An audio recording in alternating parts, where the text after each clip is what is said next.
amigos, bem-vindos ao Gente que Fala ao vivo, de meio-dia a 1 pela Rádio Trianon, AM 740 São Paulo, Rádio Universal, AM 810 Santos e AltV, www.altv.com.br, com reapresentação 6 horas da tarde. O nosso site, www.gentequefala.com.br, nossa página Facebook/programa Gente que Fala. Participe pelo Twitter, @GenteQueFalaM, pelo WhatsApp, é São Paulo, 11 974012235. Temos o chat do site da AltV, www.altv.com.br. O telefone que fica à sua disposição é de São Paulo também, 5052-6622. Participando desta edição de Gente que Fala, jornalista, professor, doutor em Ciências Sociais, Eduardo Viveiro de Freitas. Eduardo, prazer tê-lo aqui, Eduardo. Prazer é todo meu, com essa mesa bem polêmica, pelo tema que nós temos para discutir hoje. Também conosco o físico, filósofo, historiador, José Luiz Goldfarb. O seu currículo é muito extenso, eu parei aqui. Está ótimo. Prazer em tê-lo conosco. Sem exageros, aí vamos... Mas é professor. Da PUC São Paulo. Fica orgulhoso quando eu lembro que é professor, sei disso. Claro. Né? Entre as suas atribuições. Não é o que está mais em alta no Brasil, mas a gente vai conversar sobre isso, justamente. Mas você colabora para que mude. Professor seja valorizado. Volte a ser valorizado, exatamente. Economista Ricardo Montoro. Prazer tê-lo aqui, Montoro. Prazer é todo meu, viu?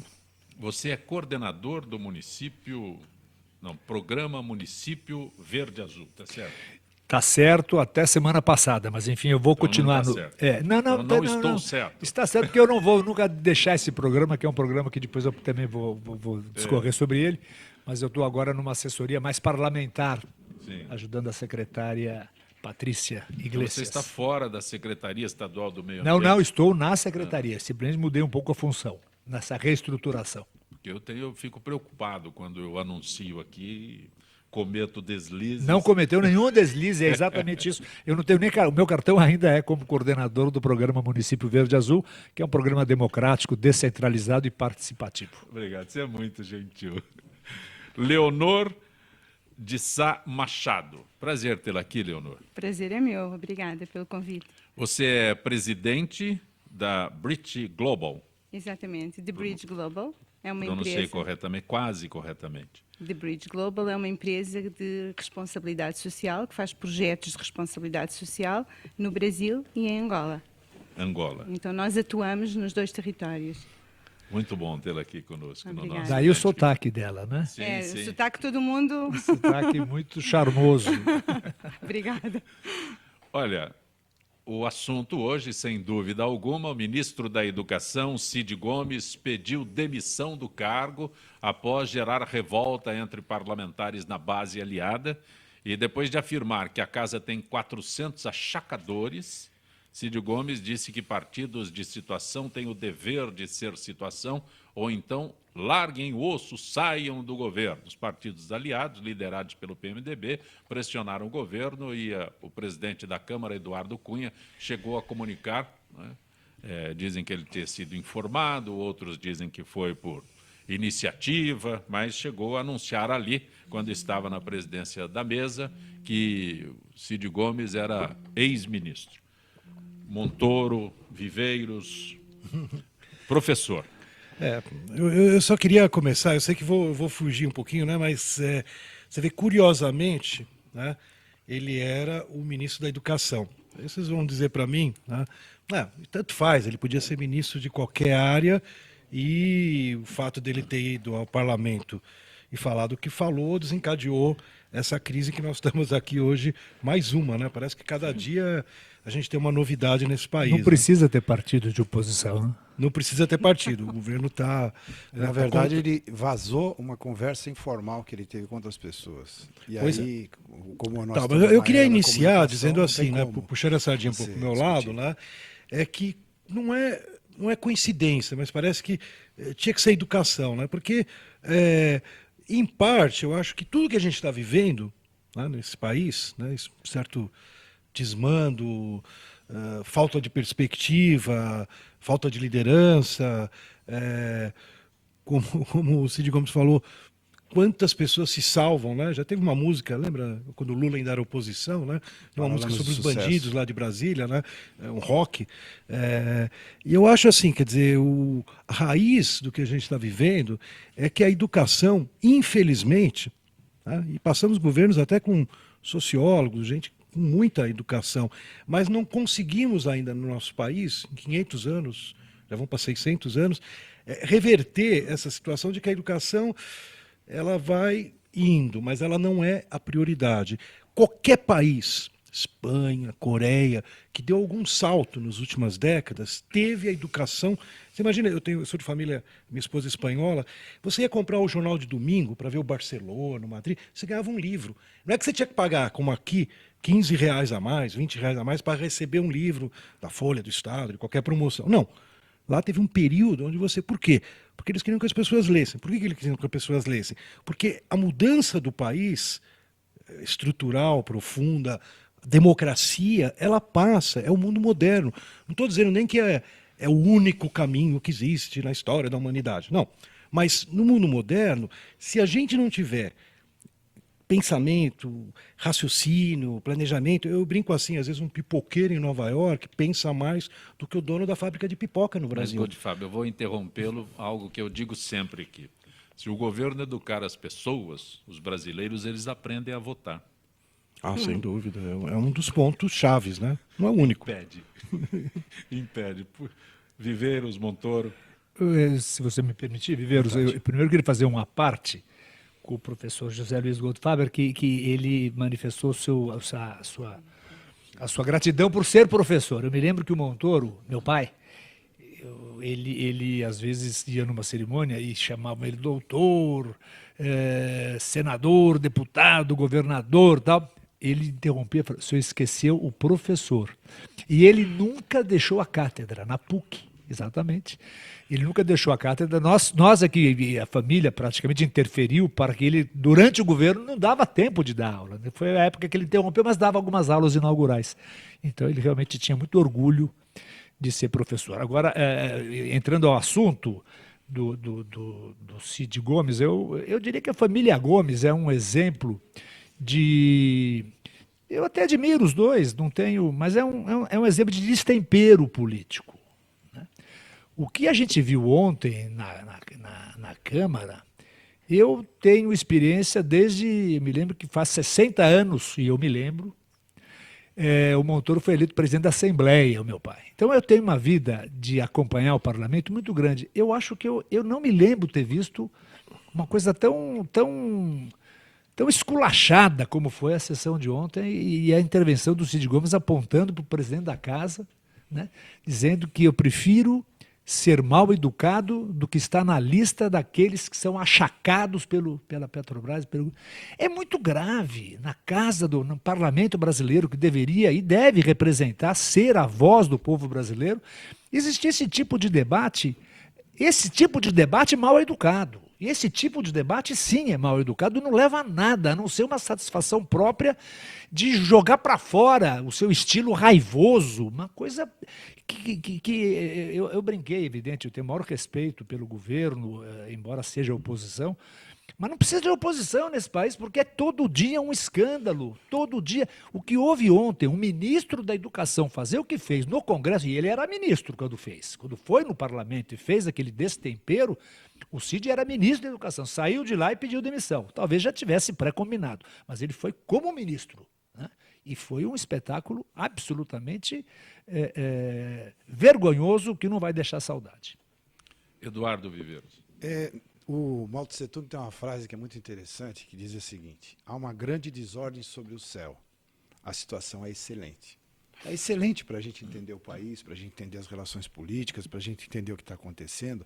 E a reação corporativa ontem no Congresso, as acusações que o Cid Gomes fez, e por incrível que pareça, né, dentro desse governo tão dividido, tão fragmentado, nesse momento, e em alguns momentos até parado, inercial, você tem uma situação que dá a oportunidade para um político como o Cid Gomes falar a verdade, sair como o vilão da história e provavelmente se descolar dessa situação política atual e ficar como a família Gomes, como o Cid Gomes faz, como franco atirador, né?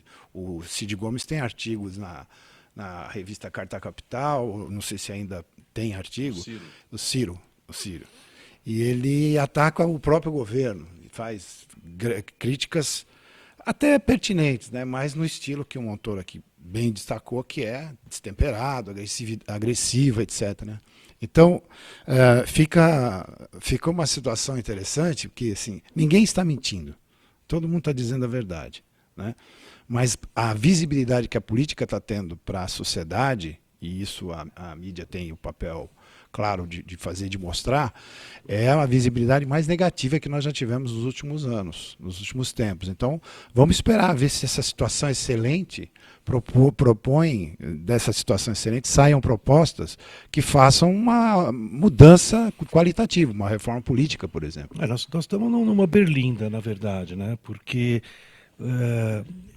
acho que essa radicalização da situação, ela tem um foco na investigação do Lava Jato, né? Quer dizer, nunca se expôs... Que nome infeliz esse Lava Jato numa época que falta tanta água no país. Né?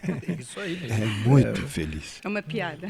Mas, de qualquer maneira, né? Quer dizer, a gente tem uma investigação que envolve empresários, né? Grandes empresários. Incrível imaginar, a gente tem na prisão hoje pessoas, na brincadeira aí do mundo que a gente vive de bis, né? São pessoas não são milionários, né? São bilionários, né?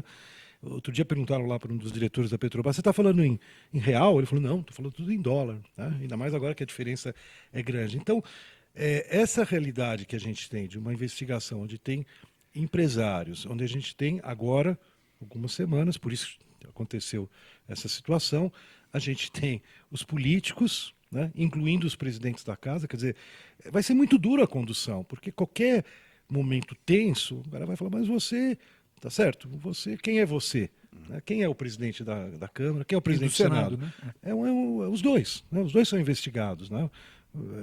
Eles gostariam que a presidenta tivesse intervido junto à Polícia Federal para tirar os nomes. Acho que isso eles nunca vão perdoar. Mas parece, né, graças a Deus, que essa possibilidade dela tirar o nome não existe. E junto ao Ministério Público, muito menos. Exatamente. A independência do Ministério Público é total. Até aí. Então, essa investigação no Ministério Público coloca uma situação onde a gente vai enxergar claro, preto no branco, né? Dólares, quantos milhões, bilhões. Tá? Não sei se vocês viram, né? A presidenta, num dos discursos aí que gerou tanto panelaço, acho que ela deve estar em conluio com a empresa de panela, né? Porque cada vez que ela vai ao público é um panelaço. Né? Ela falou da idosa, né? Corrupção é uma idosa no país. Daí eu ouvi, Inclusive é hoje piada nos jornais da Europa. Essa frase. Virou piada, eu vi. Eu vi não uma piada, né, mas uma ironia de que a presidenta não está muito por dentro, porque essa senhora idosa, ela deve ter tido uma filha, um filho, e hoje a neta dessa senhora idosa tem 12 anos, então a pessoa está acusando o governo do PT, que, tudo bem, é neta. Antes a gente teve, desculpa, mas outros governos que, por enquanto, a gente infelizmente tem a mesma desconfiança, né, dessas tramóias de bilhões, de propinas e tudo mais. Só que essa neta Peralta, ela extrapolou e virou uma jovem, uma adolescente de 12 anos, né, que não é mais milhões, são bilhões. Ela está chutando muito forte. Então, a questão que vai se colocar, a gente tem uma saída para isso. O Brasil pode se reinventar sem as propinas. Não sabemos, né? As empresas estão dizendo assim, o governo federal está dizendo: se a gente proibir essas empresas de executarem serviços, a gente não vai ter quem execute. Essa é uma questão. Existem empresas menores, vão abrir para concorrência externa, né? Porque os chineses estão de olho nesse mercado. Opa, os chineses estão prontos para chegar. Eles estão de olho em todo mundo. Leonor. Eu gostaria muito de fazer um comentário que vem muito na linha que o José Luís falou no início, e que tem a ver com uma coisa básica. Vamos falar de educação. Ou seja, nós estamos falando aqui, importantíssimo, de política, estamos falando do que está acontecendo, mas aquilo que eu sinto no Brasil é uma coisa extraordinária, que todo mundo fala muito, mas não se implementa. Então, há decisões importantes sobre educação. A minha experiência é uma experiência africana também. Eu tenho projetos em Angola, onde a educação é priorizada. Então, estamos a falar de países de terceiro mundo, onde a educação é priorizada e são implementados programas de educação pelo Ministério da Educação. Então, é óbvio que o Brasil tem 200 milhões de habitantes e Angola tem 20 milhões, estamos a falar de um país muito mais pequeno, mas aquilo que eu penso que acontece no Brasil é que há demasiado diálogo e pouca ação. Então, há que implementar realmente políticas que trabalhem no sentido da educação. E fazer um projeto de educação no Brasil é muito difícil. Fazer um projeto de educação em Angola é absolutamente fácil. As portas dos ministérios, dos ministros, tudo está aberto para que se implementem esses programas. Quando se tenta fazer exatamente o mesmo no Brasil, todas as dificuldades são colocadas e normalmente não se consegue fazer. Então, aquilo que eu levanto com um comentário muito simples, porque gostei da sua intervenção inicial, o facto de oferecer um livro em Espanha é verdade, em Portugal isso acontece também. O Jornal de Sábado, que normalmente vem acompanhado de um livro para as famílias, muitas vezes não é um livro, é um DVD, ou o cinema é muito importante também. Mas aquilo que eu gostaria de deixar aqui é, por favor, parem de falar do que aconteceu em termos de política, porque todos os dias tem um evento. E vamos debruçar-nos um pouco mais sobre qual é a estratégia para dar educação ao povo brasileiro. Tem mais um aqui, olha. Tudo se fala de política. Pressionada pelos protestos no país, a presidente Dilma Rousseff anunciou as medidas anticorrupção que enviará ao Congresso, entre elas criminalização do Caixa 2 e do enriquecimento ilícito de agentes públicos e prevê mais agilidade para o julgamento de funcionários corruptos. Além disso, o governo quer que a lei da ficha limpa valha para todos os cargos de confiança no âmbito federal, inclusive em estatais. Eu não sei se quando leio isso daí, olha, funcionário público, quando é admitido no serviço público, tem que entregar a declaração de bens. É assim que funciona. Quando você toma posse como professor de uma universidade pública, você tem que ir lá e entregar a sua declaração de bens. E um projeto de pesquisa. Acho que é mais um projeto de pesquisa. Isso é dele. Mas então são medidas aqui, né? Lei anticorrupção. Mas nós não temos. É uma basófia.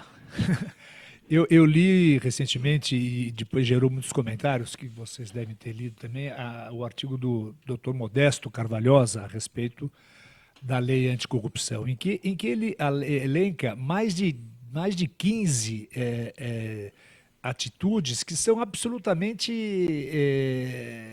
besteira.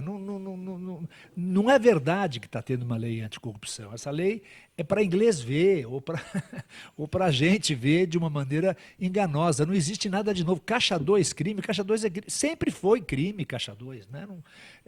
Praticava-se, mas não é por aí. A gente não vê uma atitude realmente explícita, clara do governo numa atitude anticorrupção. Né? Eu queria agregar um pouco ao assunto de anterior, que eu acho que é uma lástima se a gente não agregar. O problema é a questão da visão do político, que hoje é mal visto. O parlamentar é mal visto. Às vezes tem até receio de dizer que é parlamentar, que é deputado, que é senador. E ontem, juntamente com esse escândalo que houve, com essa briga que nada contribui para a imagem do político na Câmara, aprovou-se uma verba de bilhões para atender às emendas parlamentares. As emendas foram também aprovadas numa outra derrota do governo como sendo obrigatórias, o que me parece de um absurdo muito grande. As emendas parlamentares, cada parlamentar hoje pode destinar 10 milhões de reais aos seus redutos eleitorais. Um detalhe. E fora isso... Os novos, porque os antigos têm direito a 16 Perfeitamente. Milhões. Perfeitamente. Tem mais ainda.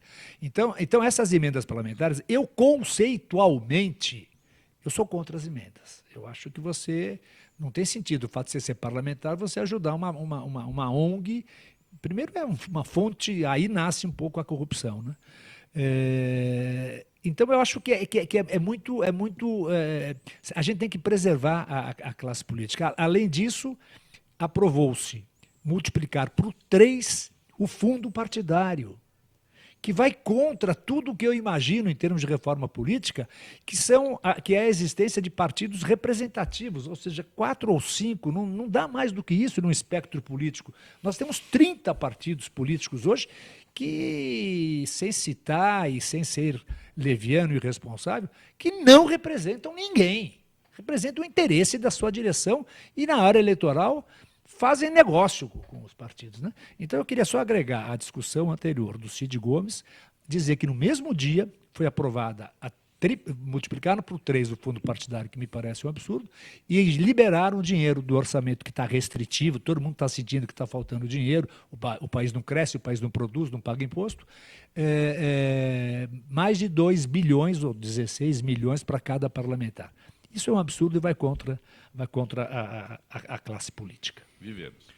Bom, essas medidas de anticorrupção, elas já são históricas, né? A gente já só conhece leis que não são aplicadas, ou leis que eram aplicadas em determinadas circunstâncias, processos que eram engavetados. A gente sabe muito bem como funciona a relação do poder político, executivo principalmente, com o legislativo e com o judiciário, né? A gente tem situações no Brasil em que as mesmas negociações políticas são feitas, as mesmas bases aliadas são compostas e há um céu de brigadeiro. Aqui no estado de São Paulo, por exemplo, céu de brigadeiro na Assembleia Legislativa. O governador aprova tudo o que ele quer. Eu não sei, deve ter algum segredo no manejo ecológico da política em São Paulo, que ele faz com que todos esses partidos que estão aí, PMDB, PP, PSC, PR, etc., participem da base aliada e aprovem tudo.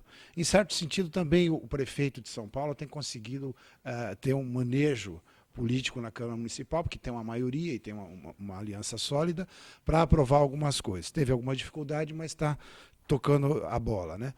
Na seara federal, como o poder central é muito mais visado, né, você tem muito mais dificuldades. E essas dificuldades não foram só desse governo. O governo anterior também teve. O caso polêmico até hoje da aprovação da reeleição está aí para contar a história, né?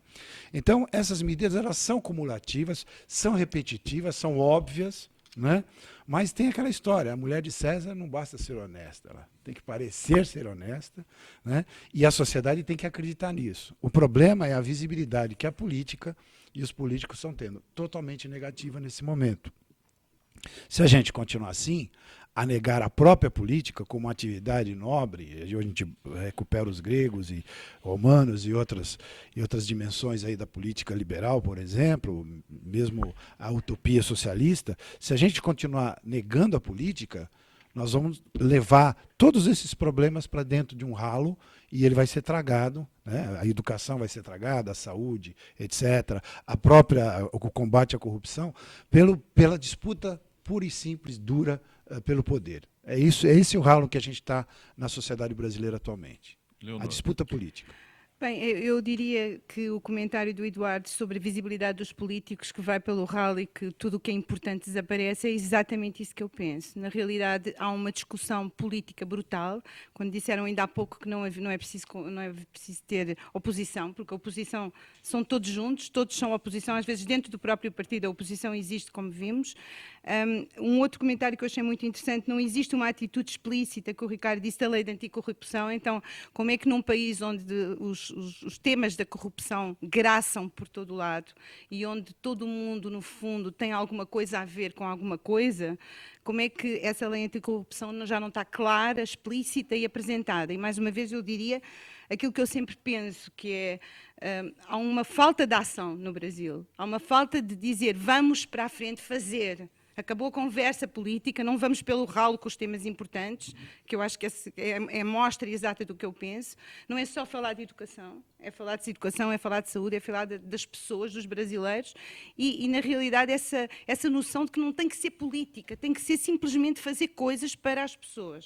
A minha empresa não é uma ONG, é uma empresa privada, eu sou uma empresária, e aquilo que eu sinto é, eu queria fazer pelo Brasil mais coisas que eu não consigo fazer, precisamente por essas limitações políticas, porque a política passou a ser o mais importante, o tema mais falado. É importante discutir o que é que cada um fez e cada um disse, mas quando vamos ver o que é que se fez e o que é que se disse e o que é que se passou à prática, não vemos muito. Agora, em termos de corrupção, há que se dar um crédito a esse governo. Foram 2.260 operações da Polícia Federal, de 2003 para cá, e mais de 3.000 funcionários, concursados ou não, de alguma maneira implicados em processos, demitidos, exonerados, Sim, é um etc. passo em frente. Né? É um passo em A frente. autonomia da Polícia Federal e do Ministério Público total. Né? Acontece que a pauta política que está na mídia é sempre negativa. É sempre. Não se coloca um outro lado. Olha, veja, também se fez isso, isso, isso. Então, falta, por exemplo, o que a gente vê no debate político europeu, jornalistas, intelectuais e políticos das várias tendências discutindo, né, como a gente está fazendo aqui. Conversando. Né? Conversando.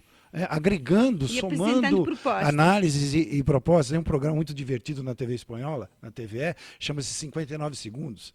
Né? Políticos e jornalistas das mais variadas tendências têm 59 segundos para fazer a sua intervenção.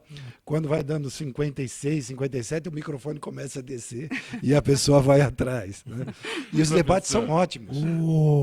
Eu acho que tem alguns pontos, eu não sei se eu estou discordando do que o Ricardo falou, mas quando você fala assim, vamos dar um crédito, porque tem 2.000 e tantas investigações.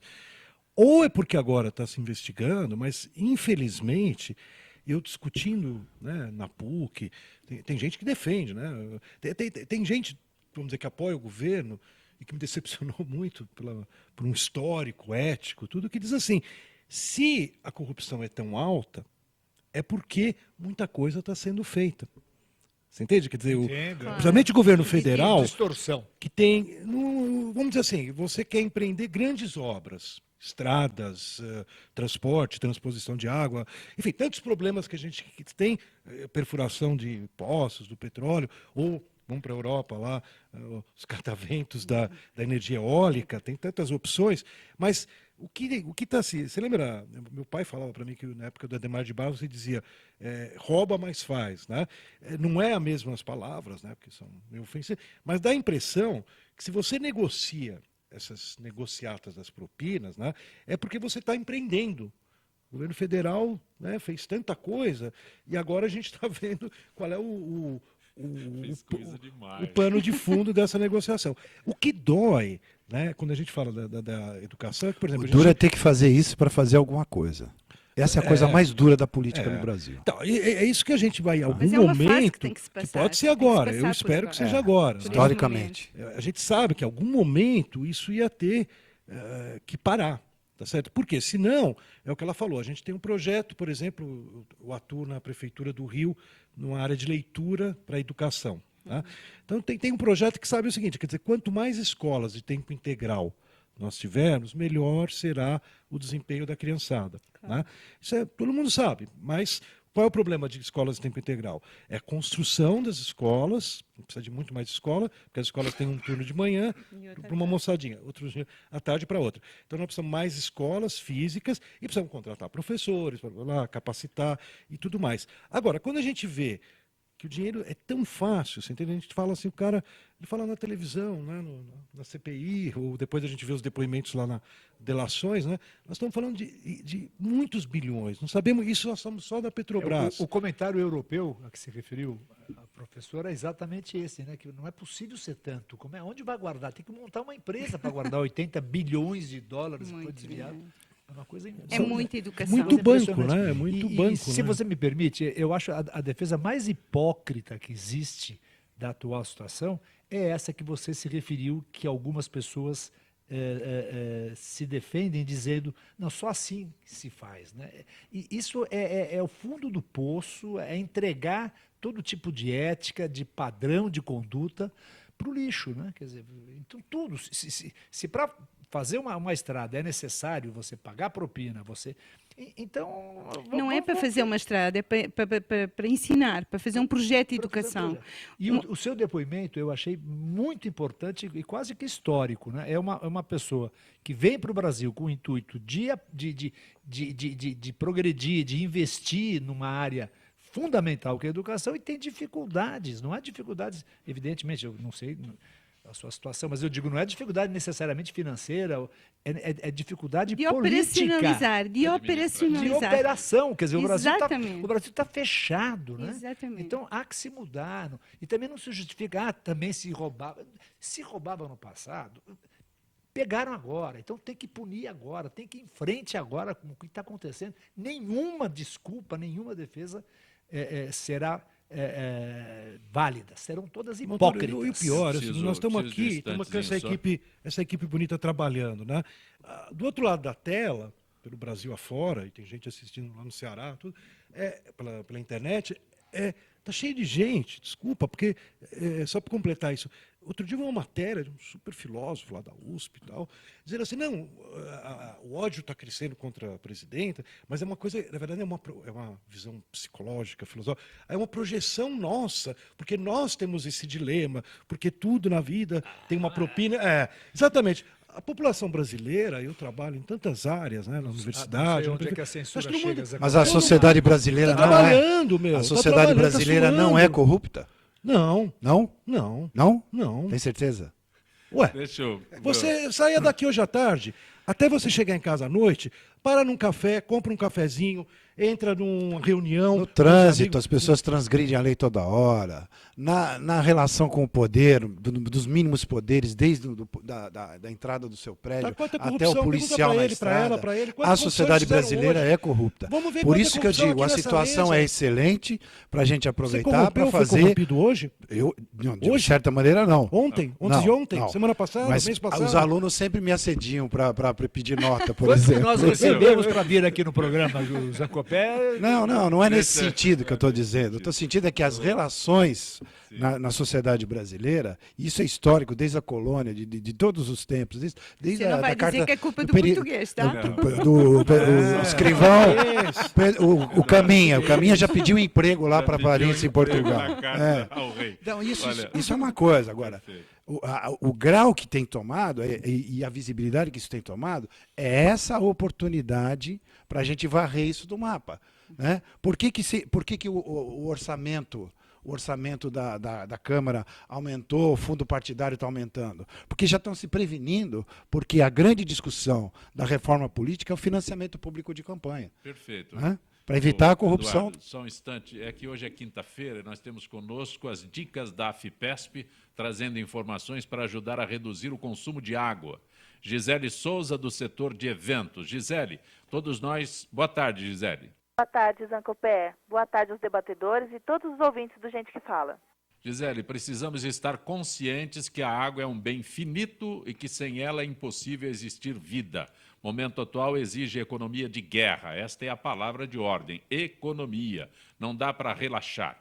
De acordo com a Organização das Nações Unidas, cada pessoa precisa de 3,3 mil litros de água por mês, cerca de 110 litros por dia para atender suas necessidades de consumo e higiene. No Brasil, porém, cada pessoa chega a gastar mais de 200 litros por dia. Temos que aprender a economizar e urgente. E eu pergunto a você, né? Você que selecionou 12 dicas que podem ajudar a reduzir o consumo de água e ainda diminuir o valor da conta. É isso mesmo? Pois é. Preocupada com a grande falta de água que atinge a cidade de São Paulo, a AFIPESP também adotou medidas de economia tanto aqui em São Paulo como em todas as unidades de lazer e unidades regionais. A adoção de hábitos simples vai contribuir. Acompanhe as dicas. Dica número 1. O banho deve ser rápido. Se o tempo passar de 15 para 5 minutos, cerca de 90 litros de água podem ser economizados. 2.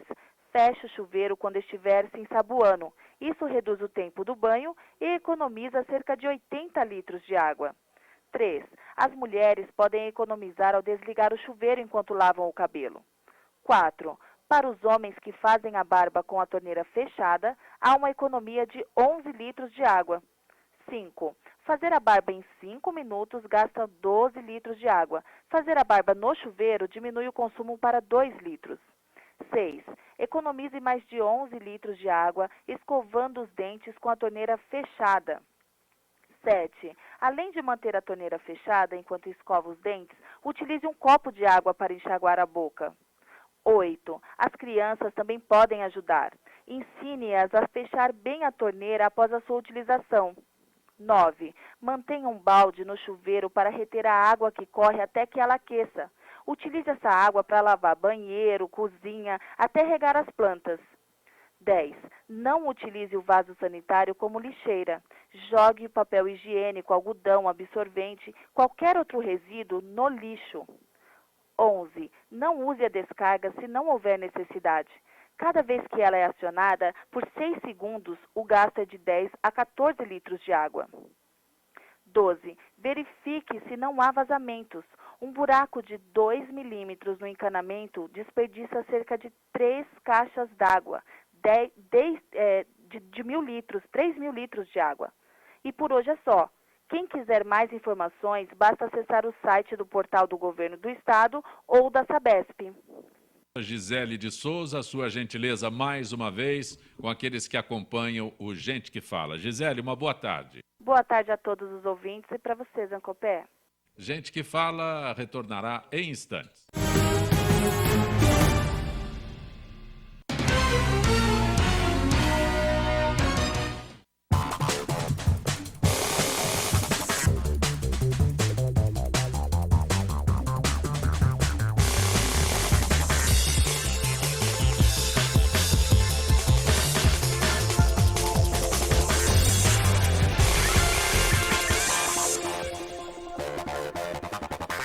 Talvez você ainda não tenha ido à Câmara de Vereadores de São Paulo, porque ela fica longe da sua casa, né? Mas não tem problema, pois a partir de agora ela vai ficar bem pertinho de você. Vem aí Câmara no seu bairro, que vai ouvir todas as necessidades da sua região. Serão realizadas 32 sessões plenárias na cidade inteira. Tudo para que a gente possa ouvir as suas ideias e sugestões. Por isso, participe! É a Câmara de Vereadores de São Paulo indo ao seu encontro por uma cidade melhor. Sim, meus amigos, muito prazer, sou Sérgio Oliveira e estou aqui para lembrar vocês que toda segunda-feira, 9 horas da noite, eu estou aqui na TV da internet com o Futebol Alternativo TV. Sim, Série D, Série C, Copas Estaduais, as divisões de acesso, tudo aquilo que nenhum outro programa esportivo fala, tem a coragem, a capacidade de falar, nós falamos aqui na TV. Toda segunda, 9 horas da noite, só aqui na TV da internet.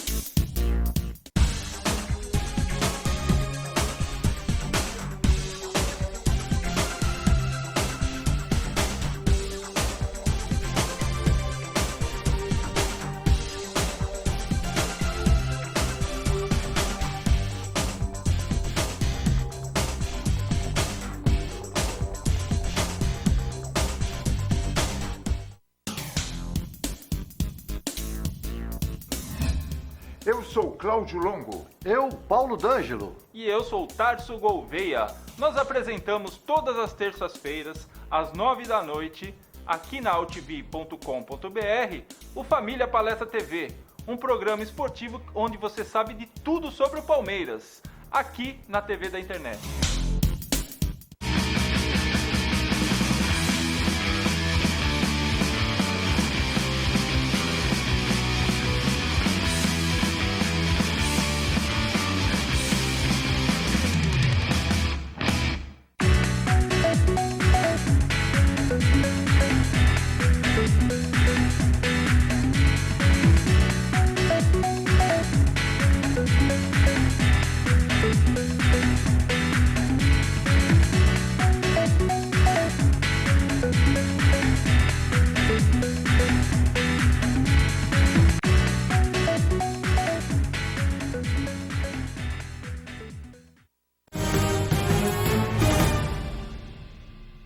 Você está acompanhando Gente que Fala pela Rádio Trianon, AM 740 São Paulo, Rádio Universal, AM 810 Santos e AltV, www.altv.com.br. Conosco hoje o jornalista, professor, doutor em Ciências Sociais, Eduardo Viveiro de Freitas, Viveiros. Né? Isso.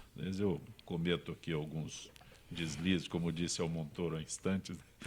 Economista Ricardo Montoro, também a Leonor de Sá Machado, que é presidente da Britchell Global. E recebe a medalha Ruth Cardoso. Uhum. Quando será a cerimônia? Na próxima segunda-feira, dia 23. Sim.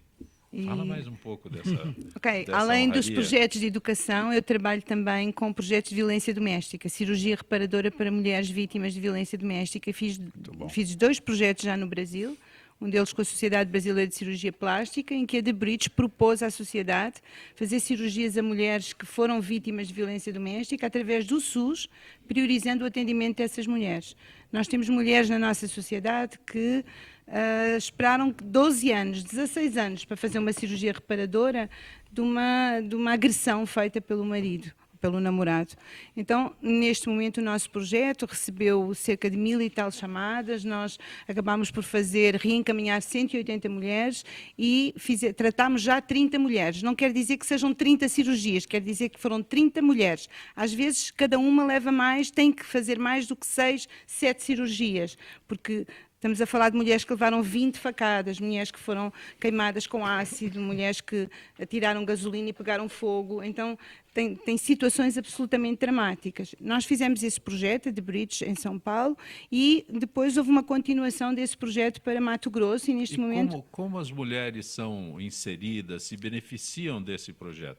Essas mulheres, elas ligam para um número 0800, o projeto agora está a funcionar no Mato Grosso e não em São Paulo, ligam para um call center, acabam por criar uma ficha que é feita por psicólogos, esse atendimento depois é todo classificado, entregue para os hospitais do SUS que estão a fazer o programa e essas mulheres são tratadas e são agilizadas para passarem à frente das outras. Parabéns. Obrigada. Parabéns. Merecida a honraria. Obrigada. Maravilha. Obrigada. Professor José Luiz Goldfarb. José Luiz Goldfarb, o ciclo na Casa das Rosas discute a complexa relação ciência e arte. Pois é, essa já é uma iniciativa contra a maré, né, que a gente estava falando antes. A Casa das Rosas é um casarão dos poucos que sobraram, né? Vocês lembram, nos anos 80, aí a gente acordava e um casarão tinha... Sim. Um passarinho passou a noite ali, derrubou uma bomba e o casarão implodiu. Né? Sumia na Paulista. Na Paulista. E sobrou poucos casarões, a Casa das Rosas é perfeitamente preservada, né? É um equipamento, é um lugar lindo, é um equipamento do governo do estado. Foi uma negociação muito boa, público-privado, porque o prédio que tem do lado do Alameda Santos, prédio lindo, moderno, ele cuida do jardim, né? Então o jardim está garantido, mesmo quando a casa está em reforma, o jardim está perfeito. E a Casa das Rosas tem uma série de atividades ligadas à literatura, à poesia, né? Eu participei desse processo há uns 10 anos com a Cláudia Costin, quando ela era secretária, né, para reinaugurar a Casa das Rosas. E agora eu estou dos dois lados, né? Eu participo do Conselho da Casa e sou professor da PUC. Então a gente fez uma parceria para, usando aí a metáfora, assim, aqueles jardins maravilhosos, né, a gente rechear com conhecimento e trazendo professores, né, do meu grupo na PUC de História da Ciência. Todas as quinta-feiras, começamos no início de março, vamos até o final de abril, absolutamente gratuito, é uma parceria da casa com a PUC, que banca a coisa, e a gente está expondo nessas atividades, nessas oficinas, são 2 horas, né, com exposição, muitas ilustrações, né, a história da ciência, mas nessa interface que pouca gente conhece, né, entre arte e ciência. A gente pensa que a arte é uma coisa e ciência é outra. E, na verdade, como formas de compreensão da natureza. Hoje à noite, por exemplo, é uma professora formada em Jerusalém, na Universidade Hebraica de Jerusalém, em música, história da música, e depois voltou para o Brasil, ela é brasileira, Carla Bromberg, ela fez um doutoramento em história da música. E a gente vai descobrir, por exemplo, que o pai do Galileu já um pouquinho mais conhecido, né, aqui no Brasil, o pai do Galileu era um músico matemático. Você diz, como músico matemático? Naquela época, cálculo era algo aprendido junto com a música, né? E o pai do Galileu, que influenciou, né, direcionou o filho, né, tinha essa formação. E a Carla é especializada nessa fronteira entre música e matemática. Eu falei do Mário Schember, né, há umas 2 semanas, vou falar de novo em abril, que era um físico e era um crítico de arte. Né? Então, eu falei na primeira vez sobre o trabalho dele em crítico de arte, e na segunda, como o nome da Casa das Rosas é o Haroldo de Campos, grande pensador, estaria hoje em dia, não sei, ele já morreu, mas não sei o que ele estaria pensando de tudo isso que está acontecendo, ele era muito encucado, né, com a realidade, mas a gente vai mostrar um diálogo que aconteceu nos anos 80, entre o poeta Haroldo de Campos e o físico matemático Mário Schember. E os dois dialogaram, então a gente vai retomar esses diálogos. A gente tem literatura e alquimia, né, tem muita coisa que veio da química, da alquimia, que vai para a literatura. São várias interfaces, né? No fundo, é para provocar um pouco a nossa população, voltando ao nosso tema político, né? Porque, por exemplo, Estava indo tão bem. Estava indo tão bem o assunto da ciência é mais um tema interessante, e voltando à nossa polêmica aí, como é o brasileiro, por exemplo, nós temos alguns garotos, com pouco que já se fez em periferias, por exemplo, puxando a sardinha onde eu estou lá no Rio de Janeiro, né? O pouco que já se fez em algumas regiões de conflito, e que foram também a Cláudia Costin, que foi a secretária lá, ela trabalha... Ela é secretária ainda? Ex-secretária, ela foi para... Não, ela está no Banco Mundial, na diretoria de educação, trabalhando muito na África. Ela esteve no Senegal agora, a África está num momento, como ela falou, muito... A Cláudia, ela vai montar tendas no Líbano para atender o pessoal da Síria que ficou sem escola e sem pai nem mãe. Mas, enfim, o pouco que já se fez, nós temos meninos, basta procurar na internet, que estão conseguindo estudar no MIT, em Harvard. Que beleza. Né? Brasileiros da periferia que dão um baile em alguns filhos das classes mais cheios de dinheiro. Tem um projeto do Miguel Nicoleles na Federal do Rio Grande do Norte também, que ensina as crianças através do método científico. Já está tendo resultados desse tipo. Então essa é uma aposta que a gente faz. Só queria dizer, né? uma coisa que é, nós fizemos em Angola agora este ano um projeto que ensina às crianças a importância da matemática e das ciências para que elas escolham profissões técnicas no futuro. O Brasil precisa de técnicos, mas eu não vejo nenhum projeto no Brasil que explique às crianças que a matemática não é uma coisa assustadora. Precisaria pegar o método do pai do Galileu de ensinar... É o computador, é a internet, é a web. Como somos um povo musical, né? Pegar o método do pai do Galileu e de ensinar matemática com música. Não, a matemática é a base da música. A maior dificuldade das crianças é a matemática. Mas, gente, nós tivemos aqui sentado na cadeira da Leonor algumas semanas atrás, quem quiser procura na internet, o Gessé Andarilho, né? Um menino que empacou no quinto ano da escola. Como ele falou, fundamental. Eu sou PhD em quinto ano, porque eu fiz 7 anos no quinto ano. Ele parou no quinto ano. Né? Naquela época tinha repetição, depois não atiraram, que também não resolveu. Deixar passar não resolve nada, acaba terminando sem saber nada, igualmente. Né? Mas o Gessé depois vira um escritor. E aqui nessa mesa, vocês não imaginam, está tudo registrado aí, né? Do gente que fala. Teve alguém que fez um comentário um pouco assim, mas tem gente que justifica, o pessoal estava falando mal do Bolsa Família, não, que a pessoa acaba vagabundice, não sei o que lá, talvez quer justificar que é a pobreza, olha o menino aí que veio da pobreza, mas foi para frente, tudo. Daí ele virou, ele se ofendeu, né? Ele virou e falou assim, e como você explica a vagabundice, a ladrãozice dos ricos? Também é a riqueza que faz isso? Boa! Exatamente. Boa pensamento. Deixa eu aproveitar aqui. Solange do Rio de Janeiro. Cid Gomes se deu mal. Foi falar do PMDB, se deu mal. Tem mais outras mensagens aqui. É oportuno lembrar que o grande pelas redes sociais, que é grande o apoio a Cid Gomes pelas redes sociais, é o Jaime do Jardim Bom Filioli. Grande Jaime. Exato. Tem... Sempre. Nosso indefectível Jaime. Rogério, no Paraná. Se desse para apenas ouvir o sotaque da convidada, que maravilha. Eu falei de cara. Rogério, ai, terrinha boa. Rogério do Paraná. Você tá de entender que a nossa voz não está agradando. Hoje sou eu. E o Neto está ouvindo? Está acompanhando a gente na Califórnia ou você não conseguiu contato? Em St. Louis. Eu acho que eles estão, por alguma razão...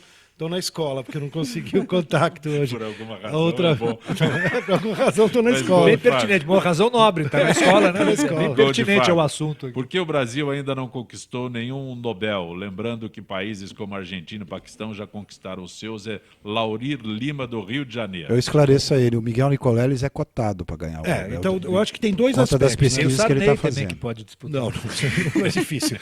O Nicoleles é uma grande aposta que a gente faz e eu ainda espero, né? Eu sou amigo dele, já participamos de alguns debates, eu acho uma figura maravilhosa, né? Pena que a Copa do Mundo, a abertura, eu conheço até a pessoa que organizou aquela abertura, péssima abertura, o negócio dele durou meio segundo. E o fechamento? Eu tinha ido buscar uma pipoca, estava lá no clube assistindo. Pode fazer a abertura e o fechamento. O fechamento a gente nem menciona. Eu tinha ido buscar uma pipoca, eu perdi o Nicoleles na abertura da Copa, que o menino levantou e deu chute na bola. Mas Ninguém viu. Ninguém viu. Durou 3 segundos. Foi uma beleza aquela abertura da Copa, já anunciando o fechamento. Mas a pergunta é a seguinte: a primeira coisa corrigindo rápido, né?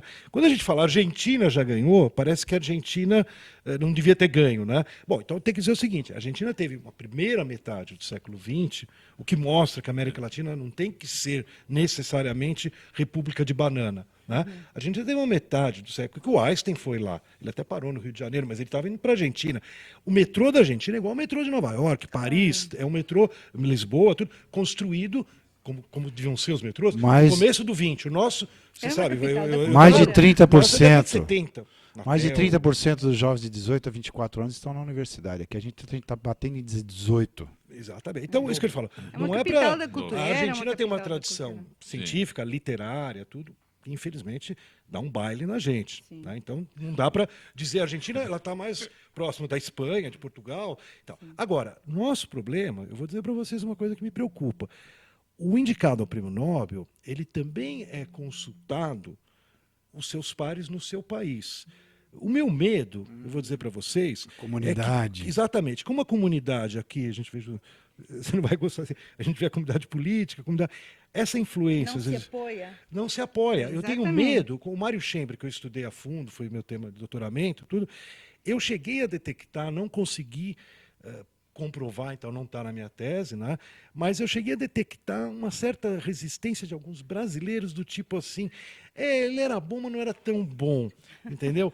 Porque eu acho que o pessoal tem um certo Politicamente medo. também, Você politicamente entendeu? tem uma diferença. Entra a política da história. Lamentavelmente. A mediocridade Não é, também não é, invade a, nossa... a gente não tem Nobel e também não tem Papa, mas não é porque a gente não está tão preparado, né? Olha, o Carlos Alberto Jardim, Carlos Alberto Júnior de Santo Amaro, está acompanhando a gente aqui. O Eduardo, Luciano do Tatuapé, diz ele para o Viveiros. O numerário para a compra de votos para a reeleição do FHC veio de Caixa 2. É o Luciano do Tatuapé, Viveiros. Olha, tem um livro, inclusive, com depoimento de um deputado de um estado do Centro-Oeste, se eu não me engano, que conta essa história e documenta e fala que vários parlamentares receberam até R$200 mil para votar pela reeleição. Mas aquilo que o Montoro falou, parece que o passado no Brasil não escreve história. Lamentavelmente. Norma da Lapa, para Leonor. Norma, a senhora saberia a porcentagem oficial do número de mulheres agredidas por ano no Brasil? Eu diria que 50% das mulheres que morrem no Brasil morrem vítimas de violência doméstica. Não posso dizer números agora, mas percentualmente é um valor inenarrável. É só ver o número de estupros, né? Mais de 50 mil num ano. Josué Vaz, do Campo Limpo, temos que economizar água. 70% do planeta é usado em produtos, em agrícolas e empresas. Não entendi exatamente. Josué Vaz, de Campo Limpo. Pois não? O grande gastador é justamente a agricultura, né? 70% a 80% da água a gente tem que buscar soluções mais por aí. Nesse ponto, Israel, né, já tem até algumas regiões aqui no interior de São Paulo que eu acompanho, que têm interagido, contratado serviços, né? Porque como Israel não tem água... Eles têm uma tecnologia super de apurada. economiza, né? Que é Sim. o sistema de gotejamento, né? gotejamento. Eu sempre conto essa história quando a gente volta para a água, né? Questão de educação, né? Eu me lembro, a primeira vez que eu fui visitar a prima do meu pai, lá perto de Tel Aviv, né? Eu fui lavar a louça, porque ela cozinhou um jantar maravilhoso, da titia e tal. Eu falei, deixa que eu lavar aquela coisa, deixa que eu lavo a louça, né? Quando eu comecei a lavar a louça, ela levantou tremendo, assim, falou... Querido Zé Luiz, não lava mais a louça. Na minha casa, não. Estava gastando muita água. Totalmente errado, tudo errado. Desperdiçando água. E a gente, na verdade, cresceu nesse desperdício. E é uma... Agora, a molecada, eu estou lá nas escolas, tal, da periferia, estão crescendo, é uma geração mais consciente. E que também com raiva da corrupção. Vai ser bom essa nova geração. Natan de Goiás, né? O que aconteceu com aquele PT dos trabalhadores? Né? Eu não saberia responder para você não, viu, Natan? Não sei. Mas aí ele diz Fala aqui... para ele ler o livro do Lincoln Seco e as últimas entrevistas que o Lincoln Seco deu sobre essa história. É demolidora. Ok, Natan, está aí a indicação. Ricardo Montoro, por que será que é tão difícil para a LESP, Assembleia Legislativa, abrir CPI e investigar o cartel aqui em São Paulo? É o mesmo Jaime que pergunta, né? Eu tenho uma posição muito formada que eu acho que usar a maioria que o governador tem na Assembleia para impedir a criação de CPI Eu não concordo. Eu, se fosse parlamentar nesse momento, eu teria uma certa rebeldia com relação a isso. Tem que ser montada. A fiscalização não pode ser feita só para divergência, para a oposição.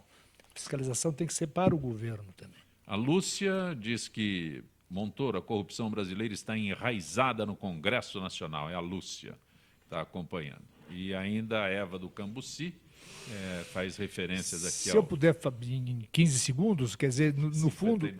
59 segundos. Eu acho que a oportunidade, como o Viveiros afirma, é uma oportunidade que nós temos, a questão política, de batalhar realmente pela reforma política, né?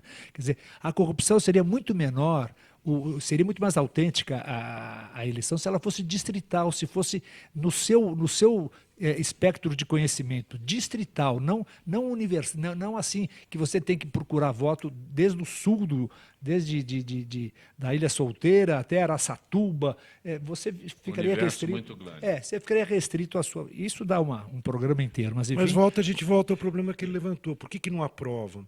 É que nem você falou, por que não aprova a educação melhorar? Exatamente. Se a gente pensar que eles querem se manter... E quando alguém faz uma proposta de uma constituinte exclusiva para reforma política, sem continuidade dos mandatos, para que não haja vícios, né, as pessoas atacam. Então não tem como. Se você der a reforma política para os políticos que aí estão, eles vão fazer no figurino deles. Eu acho que se a população sair às ruas, eu acho que a coisa pode melhorar. Eduardo Viveiros, agradeço a gentileza de participar do nosso Gente que Fala. Eu que agradeço, é um debate muito estimulante. É um período, como disse o tal do Mao Tse Tung, né? É uma situação excelente. O tal do Mao Tse Tung. O tal, né? Do passado. Grande Mao Tse Tung. Obrigado. A tua situação é excelente. Estava com saudades, Zancopé. Que bom. Leonor, mais uma vez, parabéns por estar recebendo a medalha Ruth Cardoso. Muito obrigada. E muito obrigada por ter vindo ao programa, pelo convite. Foi Agradeço ótimo. a tua gentileza. Obrigada. Professor Goldfarb, é hoje Casa das Rosas? Hoje, 19h30, Casa das Rosas, entrada franca, muita ciência, muita educação, muita literatura. Muito grato por ter vindo.